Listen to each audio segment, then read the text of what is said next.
अस्सलाम वालेकुम वरहमतुल्लाहि वबरकातुहू। वालेकुम अस्सलाम वरहमतुल्लाहि वबरकातुहू। नहमदुहु व नसल्ली अला रसूलिहिल करीम।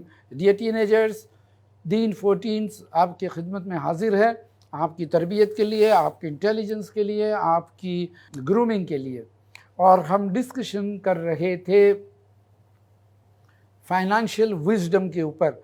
कुरान की जो बड़ी प्यारी आयत हमने पेश की थी, अल्लाह जिसे चाहे हिकमत देता है और जिसे हिकमत नसीब हुई उसे यकीनन खैर की बहुत बड़ी चीज़ नसीब हुई। इस टॉपिक पर हमारा डिस्कशन चल रहा है और हमने पिछले एपिसोड में थोड़ा सा छुआ था कि किस तरह से पार्ट टाइम जॉब करके पढ़ते पढ़ते आप रिच इन एक्सपीरियंस हो सकते हैं, जो आपके करियर को कैटापल्ट की तरह उछाल सकता है आपके एक्सपीरियंस की वजह से। आज हम मनी मैनेजमेंट का डिस्कशन करेंगे। अब तक हम डिस्कस कर रहे थे पैसा कैसे आएगा और अब हम डिस्कस करेंगे पैसा कैसे जाएगा। एक सही हदीस आती है कि क़यामत के दिन आपको 5 चीज़ों का हिसाब देना है। उसमें एक चीज़ तो ये है पैसा कहाँ से कमाया, और दूसरी चीज़ ये है पैसा कहाँ खर्च किया। यानी हलाल का कमाने के बाद आप मुतमईन नहीं हो सकते। आपको हलाल के खर्च की भी फिक्र करनी होगी। तो वो कैसे डिसाइड करेंगे? आप कैसे बनाओगे अपना बजट?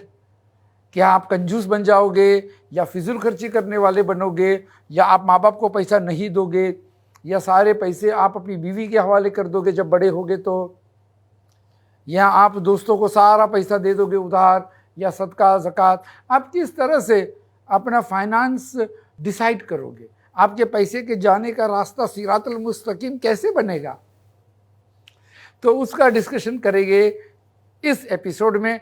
कोशिश करेंगे हम कि इस एपिसोड में बात मुकम्मल हो जाए। अगर नहीं भी हुई तो हमारे पास वक्त है अगले एपिसोड के लिए भी। सपोज आपके पास 25,000 रुपया है, किसी ने आपको ईदी दी, या दादी ने, ग्रैंड मदर ने, किसी ने आपको 25,000 रुपया दिया, या कोई प्रोजेक्ट में से आपने 25,000 रुपया कमाया। आप उस 25,000 रुपये को खर्च कहाँ करोगे, कैसे करोगे? आप क्या खरीदोगे? आप कितना पैसा सेव करोगे? कितना पैसा खर्च में रखोगे अपनी ज़रूरत पूरी करने में? आप कितना पैसा अपने लग्जरी में डालोगे? मोबाइल, आईफोन और महंगे फ़ोन, मोबाइल है आपके पास लेकिन नया फ़ोन लेंगे। आप सदका कितना करोगे उसमें से? या आप उस पैसे में से अगर बिजनेस करना चाहो तो थोड़ा सा बिजनेस करने में आप कितनी रकम लगाओगे? ये चीज़ आपको सोचनी है। चलिए देखते हैं कैसे करेंगे आप। छोटा सा एक्सपेरिमेंट है, कोई बड़ी बात नहीं है आपके। आप सोच सकते हो, क्योंकि अक्सर मैंने देखा हूँ कि लोगों के पास पैसे आते हैं तो जाने में वक्त नहीं लगता। अनमैरिड बॉयज़ जो हमारी ऑफिस में काम करते थे, उनकी सैलरियाँ 25,000 रुपया रहती थी, लेकिन 5-6 तारीख तक इनके सारे पैसे ख़त्म हो जाते थे। मैं इनको पूछता था क्या किया भैया, पैसे माँ बाप को भेज दिएगा? कहा कि नहीं, थोड़ा सा भेजा। तो फिर बाकी का पैसा थोड़ा मेरे खर्चे के लिए, बाकी का पैसा मुझे बाइक खरीदनी थी। बाइक की ज़रूरत क्या, आपका घर तो ऑफिस से नज़दीक है। नहीं, लेकिन थोड़ा सा शौक़ था। तो शौक़ पूरा करने में, नफ्स के चोंचले पूरे करने में, बग़ैर ज़रूरत की चीज़ें आप खरीदोगे कि नहीं खरीदोगे? यही हिकमत आपको अल्लाह से मांगनी है। अल्लाह फरमाता ना, यूती हिकमत मन यशाओ। वो बड़ी प्यारी आयतें, आयत नंबर 252 से आप शुरू करें आयत नंबर 279 तक, ढेर सारी आयतें। इतनी सारी आयतों में फाइनेंशियल विजडम के लेसन से डायरेक्ट, और साथ में अगर आप इब्ने कसीर की तफसीर पढ़ते जाएंगे आपको और लुत्फ़ होगा। आपको लगेगा कि ये तो हमने सोचा भी नहीं, ये तो गलतियां हमसे होती हैं। बड़े प्यारे अंदाज में अल्लाह ताला ने उसे समझाया है। डायरेक्ट कुरानी की आयतें हैं, हदीस में पढ़ेंगे और मज़ा आएगा हदीस के साथ। तो बहरहाल 25,000 रुपया आपके पास है, आप क्या करोगे, कहाँ खर्च करोगे? आप थोड़े से ब्लॉक्स बनाएंगे, कॉलम बनाएंगे, माँ बाप को कितना देने का, किसी को कर्ज़े हंसना चाहिए तो कितना, क्या सारे का सारा देंगे? सारा का सारा नहीं दे सकते हैं। पहले अपने ऊपर खर्च करना है, उसके बाद अपने माँ बाप पे, उसके बाद लोगों की ज़रूरत पे, और फाइनेंशियल बिजनेस में। कुरान और हदीस से कुछ वाक़यात मैंने तलाश किए थे, उसमें 2 किस्म के वाक़ये बड़े मज़ेदार है। ख़ास करके एक वाक़या ऐसा था अल्लाह ताला ने इसको बयान किया है, इब्न कसीर ने इसकी तफसीर की है कि एक बड़े मियाँ थे जिनका एक बाग था, फार्म हाउस था, उसमें फ्रूट्स उगते थे। हर साल वो क्या करते थे, फ्रूट्स के 3 हिस्से करते थे।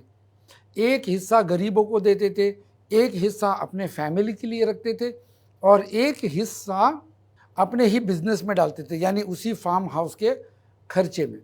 अब हर साल गरीब इंतज़ार करते थे कि शेख साहब का फार्म हाउस अल्लाह करे इस साल और फल उगे, क्योंकि 1/3 तो मिलता ही था। तो लोग आकर दुआएं करते थे अल्लाह से कि अल्लाह इनके फार्म हाउस में और बरकत दे ताकि हमको ज़्यादा मिले। अब इनके फार्म हाउस में हर साल बरकत रहती थी, माल अच्छा उगता था और 3 किस्म के बंटवारे होते थे। अब बड़े मियाँ ज़ईफ़ हो गए, उनके बेटे बड़े हुए। अब इन बेटों ने ऑब्जेक्शन लेना शुरू किया, जैसे आजकल के बेटे लेते हैं कि अब्बा को क्या हो गया है, ये क्यों फजूल खर्ची करते हैं, अरे इतनी रकम थोड़ी कोई गरीबों को देता है, 1/3। तो ये रोज़ अब्बा को कहते थे, लेकिन अब्बा इनके मानते नहीं थे। हमने डिसाइड किया देना तो देंगे, क्या मालूम कि किसी गरीब की वजह से हमको बरकत हो रही है, आपको क्या पता। खैर चलते रहा, बड़े मियाँ डटे रहे और बच्चे भी मानते नहीं थे। फाइनली बड़े मियाँ का इंतकाल हो गया और जब बच्चों ने टेक ओवर किया फार्म हाउस, तो डिसाइड किया कि आज रात हम चुपके से हमारे बगीचे में जाएंगे और सारा अनाज लेकर गोडाउन में ले जाएंगे। दूसरे दिन सबको कह देंगे कि भैया इस साल अच्छी फसल नहीं हुई, रात को तूफान आया, उखड़ गया सब। अब ये तीनों भाई पहुंचे बगीचे में तो देखा कि बगीचा पूरा वीरान, पूरा फार्म डिस्ट्रॉयड तूफान में। तो एक भाई ने कहा शायद एड्रेस गलत आ गया, अंधेरे में हम कहीं गलत चले गए। दूसरा भाई जो समझदार था उसने कहा कि नो, हम लोग सही जगह पर आए हैं दोस्त, मेरे भाई हम लोग सही जगह पर आए हैं। ये तो हमारी नीयत खराब हुई थी कि गरीबों को नहीं देंगे, तो इससे पहले कि हम हमारे लिए रखे, अल्लाह ने पूरा का पूरा साफ कर दिया। अब उन्होंने तौबा कर ली। इस किस्से में बहुत सारी नसीहतें हैं। एक नसीहत तो ये है कि अगर आप के पास अच्छी इनकम है तो अप टू 1/3 आप चैरिटी कर सकते हो। ये तो हदीसों से भी साबित है, अप टू 1/3, ज़रूरी नहीं कि हमेशा, अप टू आपको ऑप्शन है, लेकिन गरीबों का हिस्सा होना चाहिए। नंबर 2, अगर आप एक नेक काम कर रहे हो और अपने ही लोग आपको डीमोटिवेट करें तो डीमोटिवेट नहीं होना, बड़े मियाँ करते रहें। नंबर 3, कभी भी लालच नहीं करना कि गरीबों को नहीं देंगे। हो सकता है आपके माल में बरकत उन गरीबों की दुआओं की वजह से आती है। सही हदीस में आता है कि अल्लाह के रसूल सल्लल्लाहु अलैहि वसल्लम फरमाते, कभी कभी तुम्हारे अंदर, तुम्हारे मात खतों में कुछ लोग कमज़ोर होते हैं, कुछ लोग गरीब होते हैं, जिसकी बिना पर तुम्हारी रोज़ी में बरकत दी जाती है ताकि उनका शेयर हो। तो ये भी सबक इससे मिलता है। और साथ ही साथ अगर तुमसे गलती हो गई, नुकसान हो गया, तो तौबा कर लीजिए जिस तरह से उन भाइयों ने किया। तो आप अपना पैसा कैसे खर्च करोगे, सोच समझ कर। गरीबों का भी हिस्सा होना चाहिए, माँ बाप का भी होना चाहिए। अभी से आप अपने माँ बाप को अपनी इनकम में से शेयर देंगे, कल के उठकर आपकी जब शादी होगी तो आप सारा का सारा पैसा बीवी के हवाले नहीं करेंगे, आप अपने माँ बाप को उस वक्त भी देंगे, क्योंकि अब वो बूढ़े हो गए, अब तो उनको ज़रूरत है, दवाइयों की ज़रूरत है, अब अब्बा रिटायर हो गए, किससे पैसा मांगेंगे, सही। तो अब आपके ऊपर जिम्मेदारी अल्लाह ने रखी है। इसीलिए कुरान कहता है कि वो पूछते हैं कि इखराजात कहाँ हो, कह दो कि अपने माँ बाप पे। यानी यहाँ पे बीवी बच्चों का नहीं लिखा, क्योंकि बीवी बच्चे पे तो आदमी खर्चा करेगा ही ना, लेकिन माँ बाप पे नहीं करते लोग। तो अल्लाह ने फरमाया नेक खर्चों में माँ बाप के ऊपर पहले होते हैं, नेक इखराजात में। तो आपने माँ बाप को दिया, इस तरह से माँ बाप को भूलना नहीं। तो कभी कभी ऐसा होता है कि जब हम अच्छी जगह पे खर्च करते हैं तो वो भी एक बरकत का सबब बनता है, प्रॉफिट का सबब बनता है, जैसे वो किस्से में हमने देखा। तो बहरहाल जब आपके पास 25,000 रुपये आएंगे तो आप क्या करोगे, सवाल वही रहता है। 5-6 कॉलम बनाएंगे, चैरिटी, ड्यूटीज़ यानी माँ बाप पे खर्च करना, मेरी ज़रूरतें पूरी करना, उसके बाद मेरी फ़ीस वगैरह भरनी है तो भरना, और साथ ही साथ मैं अपनी ज़रूरत में क्या क्या खरीदूंगा, अलग अलग कॉलम बनाइए। और लास्ट में छोटी सी रकम री इन्वेस्टमेंट, सपोज कि 5,000 रुपया आपने सेविंग्स किए, अब वो 5,000 रुपये का क्या करोगे? तो हो सकता है आप एक मोबाइल खरीद कर सेकेंड हैंड बेच सकते हो, 300-400 का मुनाफा होगा, कोई बात नहीं यार, आपको खुशी होगी कि 5,000 इन्वेस्ट किया और मोबाइल बेचा। एक लड़के ने 5,000 रुपये का मोबाइल खरीदा सेकेंड हैंड और 5,300 में बेचा, फिर खरीदा फिर बेचा, तो उसी 5,000 में से एक महीने में उसने 5 बार मोबाइल बेचा, 5 मोबाइल बेचे, इंटरनेट पे एड्स देकर, second hand mobile, WhatsApp group, इधर उधर। वो 5,000 रुपये में से उसने 1,500 रुपया प्रॉफिट किया, 30% प्रॉफिट एक महीने में। तो इस तरह से आप भी एक इनिशियल एक्सपेंडिचर का जो एडवेंचर होता है उसका तजुर्बा हासिल कर सकते हैं। It is a wonderful experience. अब यहाँ हम आगे बढ़ते हैं इंशाल्लाह। पैसे के तरफ एटीट्यूड सही होना ज़रूरी है, ये तो हम भूल गए। पैसे के तरफ एटीट्यूड ऐसा नहीं होना चाहिए कि पैसा आप पे हुकूमत करे। इसीलिए जिन लोगों के ऊपर पैसा हुकूमत करता है, इनको अल्लाह के रसूल ने कहा ये अब्दुल्ला नहीं है, ये अब्दुल दिनार, अब्दुल दिरहम है, अब्दुल डॉलर्स आज के ज़माने में आ गए, अब्दुल रुपया, कि पैसा इन पे हुकूमत करते हैं। पैसा हासिल करने के लिए वो कुछ भी करेंगे, चीट भी करेंगे, फ्रॉड भी करेंगे, चोरी भी करेंगे, रिश्वत भी लेंगे, बहन का हक भी मारेंगे, अब्बा के जेब में से चोरी भी करते हैं लोग, अस्तगफिरुल्लाह। कुछ लोग अब्बा के एटीएम के कार्ड से अब्बा के सारे सेविंग्स उड़ा देते हैं, या एक बड़ी रकम अपने पे खर्च करते हैं, अपनी लग्जरी पे खर्च करते हैं। तो मालूम ये हुआ कि आप पैसे के गुलाम न बने, बल्कि पैसा आपका गुलाम होना चाहिए। आप जहाँ कहोगे शरीयत के मुताबिक उसी डायरेक्शन में उसको जाना है, यहीं पैसा खर्च होगा, इधर उधर भटकने का नहीं। सिगरेट्स नहीं, जुआ नहीं और फजूल खर्ची नहीं, नो। मेहनत का पैसा है, चाहे आपका हो चाहे आपके वालिद साहब का हो, तो ठीक है। तो have a proper attitude towards wealth. Self sufficiency on talents and skill is not truly sufficient. ये भी चीज़ है। मिसाल के तौर पर आपके पास पैसे आ गए, अब आप चल रहे हो और आपका जूता फट गया, आप क्या सोचेंगे? अरे जेब में पैसा है ना, एटीएम, अभी जूता खरीद लेता हूँ, राइट? नो। अल्लाह के रसूल सल्लल्लाहु अलैहि वसल्लम फरमाते हैं कि अल्लाह से मांगने की आदत बनाइए, छोटी चीज़ में भी। जूते का तलिया फट जाए तो भी अल्लाह से मांगो। हम क्या सोचते हैं, अरे एटीएम में पैसा है यार, आज तो कमाए हैं, खरीद लेते हैं।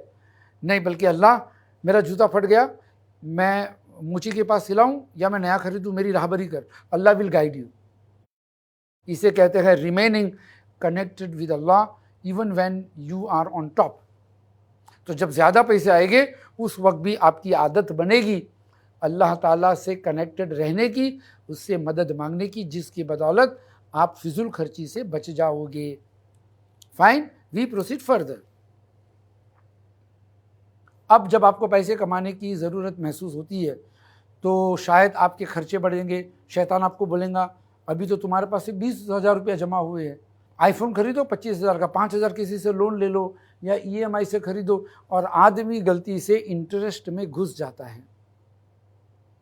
बिजनेस करने के लिए कुछ लोग लोन लेते हैं ब्याज पे, कई लोग फाइनली क्या होता है, डिफ़ॉल्टर हो जाते हैं, करोड़ों के कर्जे में डूब जाते हैं और शहर या मुल्क छोड़कर भाग जाते हैं क्योंकि ब्याज अदा नहीं करते।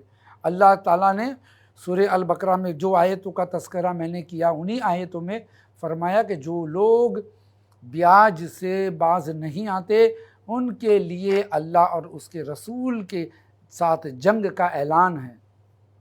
क्या अल्लाह और उसके रसूल के साथ जंग कर सकते हैं? बिल्कुल नहीं। उसके बाद बिटकॉइन का जो मार्केट आया है उसमें भी ज़रा सा संभालिए, कहाँ पैसा लगाते हैं आप, हराम है या हलाल। चाहे स्टॉक मार्केट हो, कोई भी मार्केट हो, आपका पैसा अच्छी जगह पे, शरई एतबार से साफ़ सुथरी जगह पे जाना चाहिए। आपको पता होना चाहिए कि अगर आपने अपना पैसा किसी और को दिया है, फंड मैनेजर को दिया है या किसी और को दिया है, तो आपका पैसे का क्या हो रहा है वहाँ, और लौटेगा तो कैसे आएगा, काला आएगा कि सफ़ेद आएगा, ये सारी चीज़ों की स्टडीज़ आपको सीखनी चाहिए। उसके बाद जब आप पैसा कमाते हैं तो एक और चीज़ याद रख ले, अपनी एक जूनियर की टीम बनानी चाहिए, उनको ट्रेन करो और उनको भी डेलीगेट करो छोटे छोटे काम, ताकि वो भी पैसा कमाना शुरू कर दे। हमारे एक फ्रेंड थे ना, जो कोचिंग क्लासेस की मैं बात कर रहा था, उन्होंने अपने घर में जब कोचिंग क्लासेस शुरू की, when he was in 12th standard 10th standard, 1-2 साल में बच्चे आने बढ़ गए, क्योंकि वो पढ़ने में होशियार था, मैथ्स और साइंस में।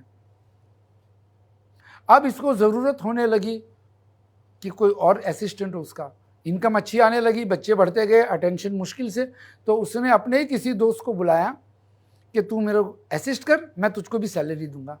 इस तरह से उसका कारोबार बढ़ने लगा और एक और आदमी की आमदनी बढ़ गई और बच्चों को सिखाने वाले 2 उस्ताद मिल गए। This is how you keep on growing. इसको ग्रोथ कहते हैं, इसको फाइनेंशियल ग्रोथ कहते हैं, कॉरपोरेट की ज़बान में इसको फ्लरिशिंग कहते हैं। मैं आपको फिर से कॉशनरी नोटिस दे दूं कि हलाल पैसा कमाना ज़रूरी है, और जब आदमी हलाल का पैसा कमाता है तो उसका कॉन्फिडेंट बुलंदी पे रहता है। लेकिन साथ ही साथ हलाल में खर्च करने में भी ध्यान रखना चाहिए, थोड़ा सा एहतियात, थोड़ा सा अलर्ट रहना चाहिए, कहीं ऐसा ना हो कि फंस जाओ। तो बी वेरी केयरफुल। महंगी महंगी रेस्टोरेंटों में जाकर रोज़ रोज़ खाने की आदतें बनाना और पैसा उड़ाना, ये खरीदा वो खरीदा, हर महीने जब भी पैसे आते थोड़े बहुत टी शर्टें, जीन्स और जूते खरीदे जा रहे हैं, नए नए मोबाइल्स के मॉडल्स खरीदे जा रहे हैं। क्या ज़रूरत है? पैसा जमा करो, शायद आपको उम्रा करने को काम आए, चाहे आपको छोटा सा बिजनेस में काम आवे। लर्न टू सेव मनी, अपने आप को डिसिप्लिन में बांधो।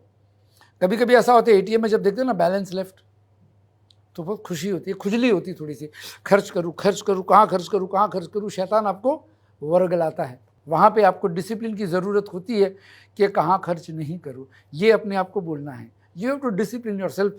टेम्पटेशन आएगा, आपको अमेज़ॉन, फेसबुक आपको एडवर्टीज़मेंट देगी, ये नई चीज़ मार्केट में आई है, वो चीज़ नई मार्केट में आई है, ये मार्केट में है, वो मार्केट में है, ये खरीदो, इस पे सेल है, उस पे सेल है। आप सोचे कि सस्ता मिल रहा है, लेकिन आपको ज़रूरत नहीं है, लेकिन आप खरीद रहे हो। दैट इज़ वेयर अक्सर लोग फिसल जाते हैं। फिसलिएगा मत, अल्लाह से दुआ कीजिए, अल्लाह ताला हमको फिसलने से बचावे। अब एक और चीज़ आपको बताऊं, फाइनेंशियल विजडम के कुछ उसूल कुरान और हदीस की रोशनी में। फाइनेंशियल विजडम का मतलब ये नहीं कि आप करोड़पति हो जाओगे। अगर अल्लाह ने आपको दे दिया तो समझ लीजिए आपको अल्लाह आजमा रहा है, वो इनाम नहीं है पैसा। सुलेमान अलैहिस्सलाम ने दुआ की, अल्लाह मुझे ऐसी सल्तनत दे जैसे मेरे से पहले या पीछे किसी को न मिली।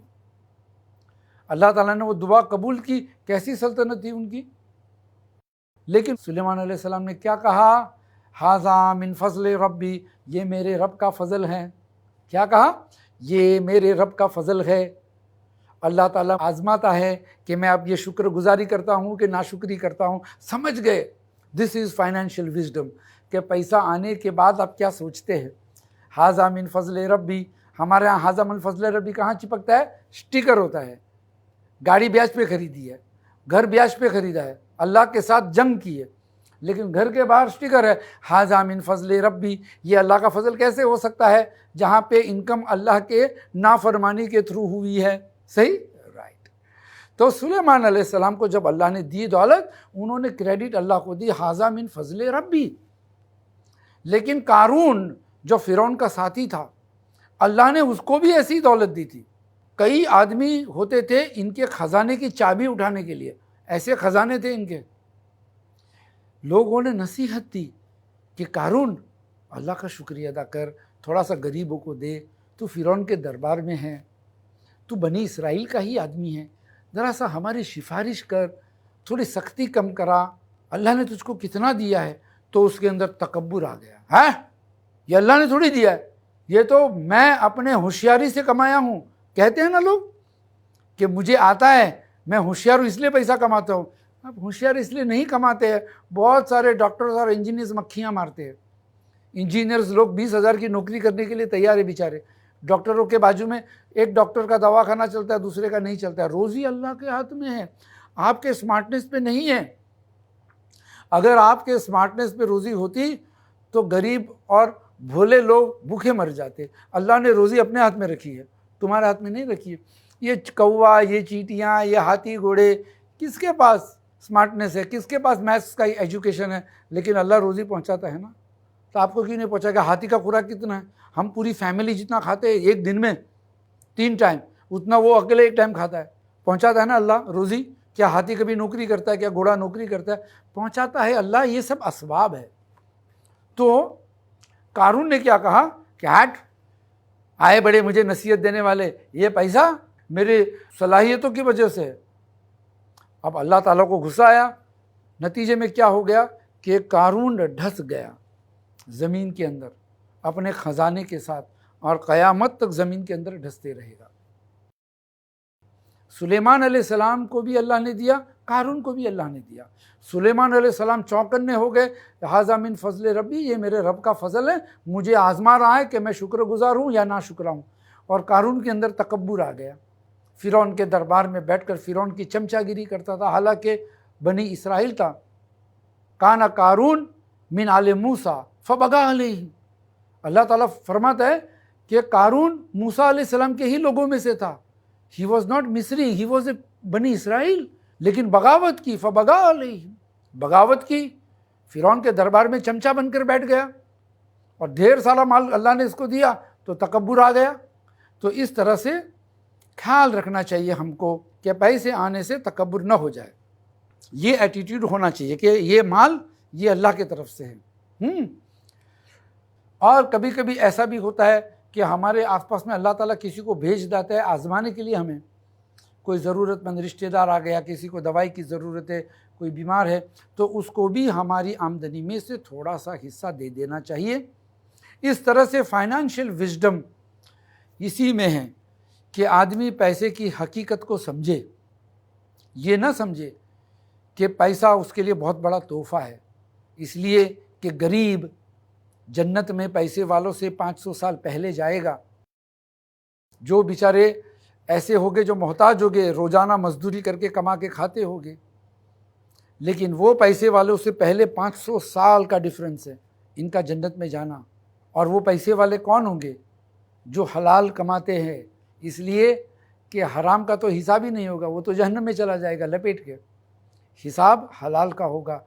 तो पैसे वाले को चौकन्ना रहना चाहिए। अगर पैसा आता है तो अल्लाह आजमा रहा है, हिसाब लेगा, पैसा खर्च कहाँ किया। तो ये था फाइनेंशियल मैनेजमेंट, वेल्थ मैनेजमेंट का 3 एपिसोड वाला सबक जो हमने आपके साथ शेयर किया। मुझे उम्मीद है कि अल्लाह ताला इसे कबूल करे। इसमें कुछ कमी हो तो अल्लाह इसे माफ़ करे। हम सबको अल्लाह फाइनेंशियल विजडम नसीब करे। अस्सलामु अलैकुम वरहमतुल्लाहि वबरकातुहू। अलबत्ता आपने अगर सब्सक्राइब नहीं किया है तो इसे सब्सक्राइब कर लीजिए हमारे चैनल को। अल्हम्दुलिल्लाह, इस एपिसोड को बनाने में हमारे एक दीनी भाई ने पूरा ताउन किया है। अल्लाह इसे उनके और उनकी पूरी फैमिली के लिए सदक़े जारिया बनाए, आमीन।